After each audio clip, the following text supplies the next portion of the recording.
Se pensarmos, digamos assim, num território de conhecimento, digamos assim, cingido a uma cidade, nós podemos promover grandes alterações, efetivamente. Eu me pergunto sempre, quando eu olho para as cidades, porque é que muitas vezes as lideranças não se focam, digamos assim, numa determinada especialização.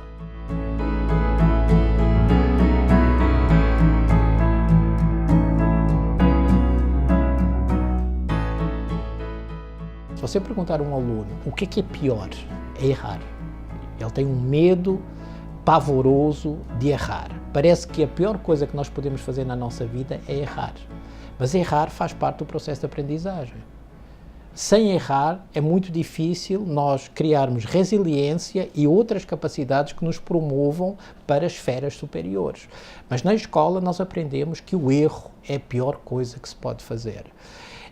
Tem um grande arquiteto, o Fielding, é um arquiteto de edifícios escolares, não é?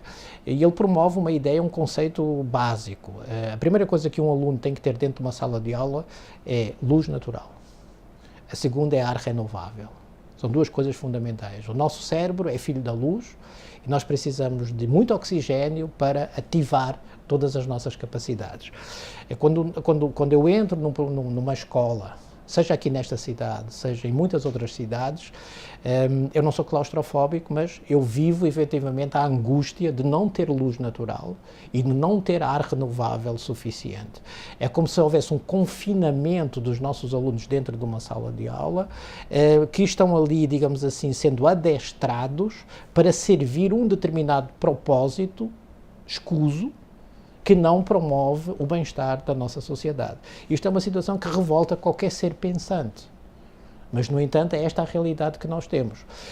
Vamos para dentro da sala de aula. A sala de aula tem que ser customizada. O padrão industrial que nós temos hoje, quer dizer, cada sala de aula é igual a outra sala de aula. Puxa vida, será que nós não temos necessidades emocionais diferentes?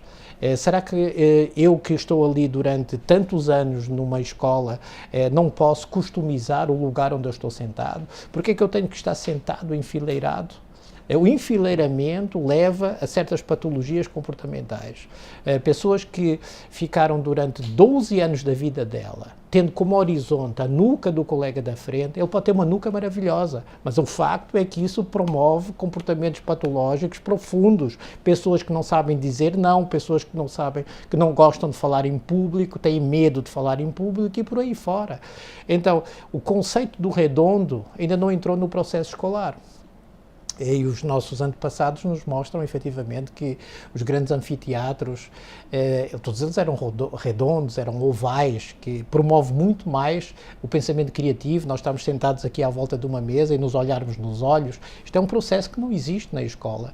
Então, se não houver, digamos assim, uma mudança dramática, digamos assim, nos conceitos, quer físicos, quer na área do conhecimento, dentro do processo escolar, é muito difícil promover uma mudança.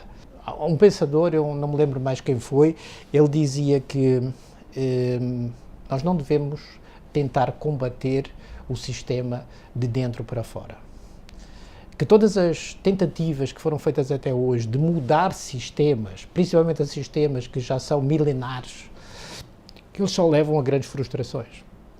Só levam, digamos assim, ao insucesso, ao fracasso e nos mortificam. Que a grande solução não é atacar o sistema, a grande solução é criar sistema alternativo que torne aquele obsoleto. Para isso, é preciso eu sair da minha zona de conforto. Para isso, eu preciso entrar em desequilíbrio. Para isso, eu tenho que, efetivamente, ter a vontade dentro de mim de criar algo de novo. E esse novo pode vir, efetivamente, a provar que este sistema é obsoleto, que este sistema funciona. E a sociedade civil tem que tomar conta do seu destino.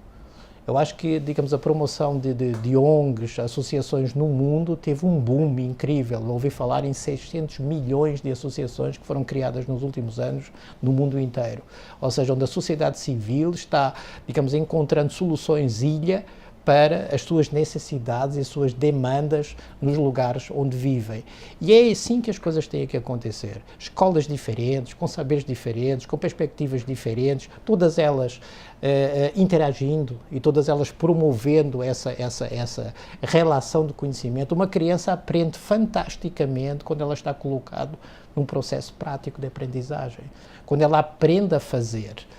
O professor, ele abre a janela e diz para onde a criança deve olhar, mas o professor jamais deve dizer o que é que ela está vendo. Isso é uma descoberta pessoal e o nosso sistema não faz isso. Nós dizemos para onde olhar, dizemos o que está vendo e ainda exigimos que seja visto da forma que nós queremos que seja visto. Não tem como chegarmos a uma sociedade saudável desta forma. Vamos dizer que estamos criando uma cidade, a cidade do conhecimento. Quando nós criamos uma meta, a cidade do conhecimento, a cidade da juventude, a cidade da música, a cidade da família.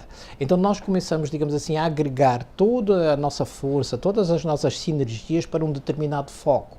E começamos a criar uma estrutura nova que possa absorver efetivamente esses nossos projetos e possam tornar a nossa sociedade um pouco melhor. Tem cidades que se definem como tal. A cidade do conhecimento, por exemplo, Heidelberg, na Alemanha, é uma cidade que começou a crescer em volta, digamos assim, de uma universidade, que começou, digamos, a trazer para o seu tecido social, estudantes do mundo inteiro, que criou raízes e se promoveu na relação com outras universidades no mundo. E hoje é um centro de excelência reconhecido no mundo inteiro. Não é?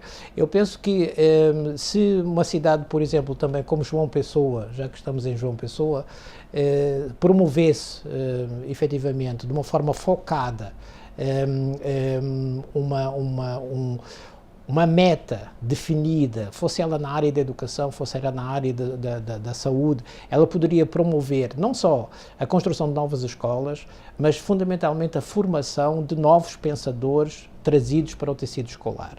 Eu acho que é muito importante, quer dizer, nós hoje, digamos que promovemos na área da educação mestrados, doutorados e pós-doutorados, uma situação que é extremamente importante é trazer para o tecido docente professores estrangeiros também. Professores nacionais e professores estrangeiros. Não quer dizer que o professor estrangeiro seja melhor formado que o professor nacional, mas ele traz novas formas de ver as coisas. Ele abre novos horizontes. É óbvio que um professor de antropologia da educação que foi formado na Alemanha, ele tem, digamos, uma visão filosófica da sociedade diferente de um professor que foi formado no Brasil. Trazer isso para dentro da sala de aula, rasgar as paredes da sala de aula, transformar o conceito da sala de aula em comunidade de estudo é fundamental para que se crie essa vontade de quebrar os paradigmas existentes e criar novas estruturas. Eu penso que o Brasil tem tudo para, nos próximos 20, 30 anos, mudar de um país que é uma grande potência económica, mas que infelizmente na área da educação ainda está em 88º lugar. Eu penso que tem que haver uma harmonia, não é? Quer dizer, da mesma forma como hoje se plateia no mundo inteiro uma economia baseada em recursos, eu penso que também na área da educação tem que haver uma economia estratégica baseada nos recursos intelectuais que estão disponíveis nas nossas escolas e nas nossas universidades, mas somente investido no ser humano. Não vejo outra forma de nós chegarmos lá.